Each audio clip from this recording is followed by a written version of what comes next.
Hello everyone and welcome back. Larry here again to share with you yet another one of my opinions as to why I do what I do in the area of homebrewing. This video I'm going to talk about why I believe immersion chillers are the best option for homebrewers. At least for me.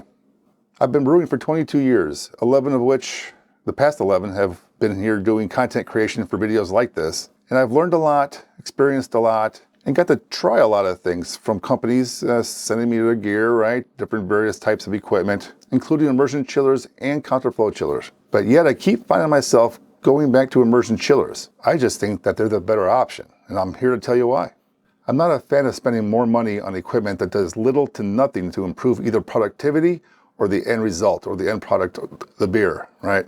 In fact, sometimes spending more money to upgrade actually ends up being a detrimental downgrade if not done for the right reasons. I even did a video on this very topic back in 2017 as to why I prefer immersion chillers. Now that it's been 6 years later, do I still feel the same way? Absolutely, and actually even stronger than before, and I'll tell you why. They only require an optional short rinse to remove any dust off of them if they've been sitting on a shelf or in a dirty garage like mine for any length of time. Then you just place it in the kettle 10 to 15 minutes before the end of the boil to sanitize it, turn on the cold water supply, and chill. And then afterwards, you just dunk it in a collection bucket full of that warm discharge water from the chiller, let it soak, maybe even spray it with a hose, turn it upside down to let it drain, and you're done. The other types, at least the counterflow chillers that I have required pre-cleaning the day of the brew day. Otherwise, I end up with gunk in my brewing water or wort. So I've learned to have to pre-clean them, and that includes adding water, heating it up, adding cleaner, pushing it and pumping it through the hoses and the pump and back out through the counterflow chiller, and then do it again with some rinse water and all the like. That takes time, effort, energy that I don't have to do with the immersion chillers. And then after brew day's over, then I have to basically repeat the same thing again. And that all takes time I don't spend on the immersion chiller. Any time saved by the other chiller types ends up being lost, and then some because of the extra cleaning effort required. Speaking of chilling time, a common misconception is that the counterflow chillers and plate chillers are way faster for chilling than an immersion chiller. That is not always true. You can make an immersion chiller chill faster by doing things like agitating the wort during chilling, using a sanitized metal spoon to stir it, or even use a whirlpool pump to whirlpool the wort in the opposite direction of the flow in the coils. All these things help reduce the time from what people would say 20 minutes plus to, well, something much less than that.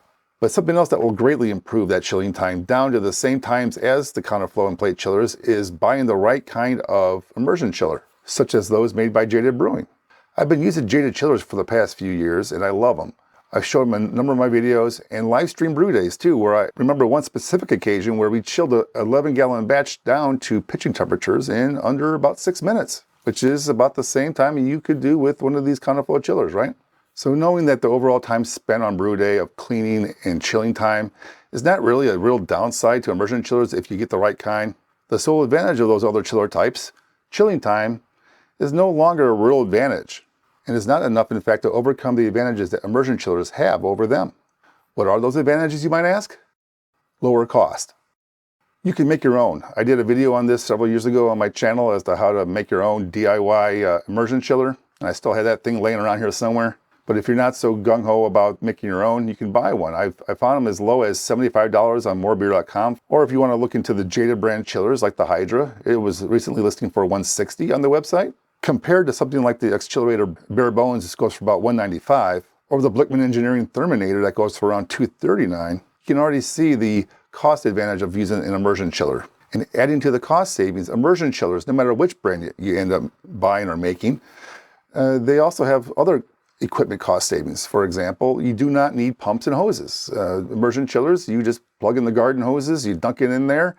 You can drain your wort or siphon it right out of the kettle like you would any other on any other brew day for any other piece of equipment that you have. Whereas if you were to use the counterflow style chillers, you would definitely need a pump, some hoses, and some fittings, upwards of 8 of them in order to make all the connections work. And that can add up in price, right? I checked some prices here. For example, the Blickman Engineering Riptide recently was listing for $226. The chugger pump was about $225.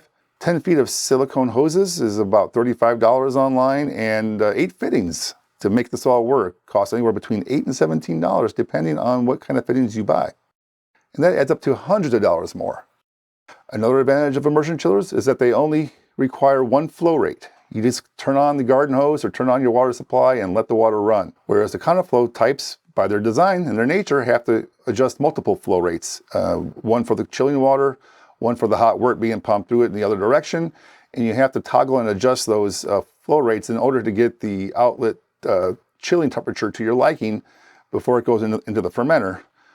So that requires a little bit of fiddling around with the outlets, the valves and things to get that flow rate just right. Whereas the immersion chiller, you just have a beer. They also don't clog, which is a concern for certain types of counterflow chillers, right? So there's no need for any kind of inline filter. There's no worry about clogging and the mess that causes and the hassles and troubles it can create. Never had any kind of problem with that with immersion chillers. Never a concern. There's no worry about contamination or off flavors from what's inside your chiller, like I mentioned earlier. The contact with the wort is on the outside of the chiller, which is always clean and inspectable. You can't inspect the inside of a counterflow chiller, no matter how well you clean it. Like I mentioned before, I usually have to end up doing a pre-cleaning cycle on brew day in order to make sure it's clean before I actually use it, which is, again, more time spent and trouble. They can also chill the entire batch down at one time rather than incrementally like the counterflow styles do, right? The ability to chill the entire batch quickly has a few advantages. It helps with hop stands, getting better cold break, and avoiding DMS issues. For hop stands, you can get that wort from boil right down to 180 or 170 degrees in just a minute or two in order to add your hops for the aroma and flavor hops and let that steep. And when it comes to the cold break, none of it ever leaves the kettle. It stays behind when you rack the wort to the fermenter later. All that cold break stays in the bottom of the kettle. Whereas by default, if you were to use a counterflow chiller and going right from the kettle into the fermenter, you're going to dump all that cold break in with it into the fermenter, unless you recycle it and recirculate it through the kettle and back into the kettle again, and then pump it into the fermenter. But then that eats away at the so-called time advantage that these other types of chillers supposedly have too, right? And the ability to chill quickly gets it down well below the DMS threshold, which may not be noticeable in heavier beers or ales, but when you're brewing a light lager, every little bit matters and it's a concern. I would not have that concern and just not worry about it at all.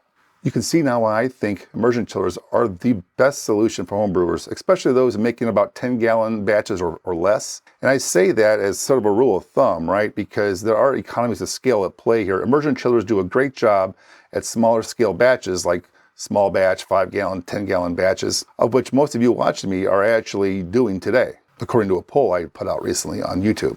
As the batch sizes get bigger than that, immersion chillers become more impractical, mainly because of cost and physics, right? I mean, because the cost being that you need more coils, which means more copper or stainless steel, if that's your thing, and it costs more money. Or for performance in terms of physics, is that the longer the line is, the higher pressure, the head pressure you need to push through the chiller to sustain a flow rate, it gets a little bit high there, right? So, and that is a reason why commercial brewers don't use immersion chillers. They use these other two types of chillers because they have to, not because they want to. We don't have that problem as homebrewers. We can use the best gadget for our product without worries about economies of scale and mass production. Pretty cool, yeah? Well, I hope this video was useful for you. If you're a new viewer and not yet a subscriber, hit that subscribe button. You can get more videos from me as I make them. Give me that thumbs up if you thought this content was helpful or enjoyable, or both. And to everyone, thanks for watching, and I'll talk to y'all later.